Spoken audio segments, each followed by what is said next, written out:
রবিবার সকাল, আজ শনিবার সকাল, মানে কালকে বলেছি যখন যা মনে হবে দেবো।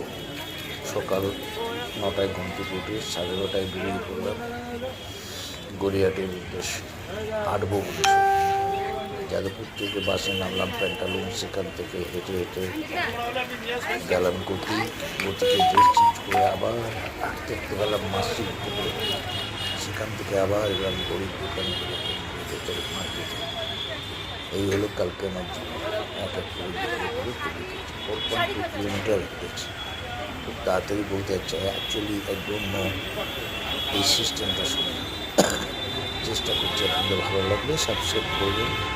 যখন যেখানে যেরকম তখন সেখানে সেরকম হবে। আমাকে গড়িয়াহাট আমার প্রিয় জায়গা।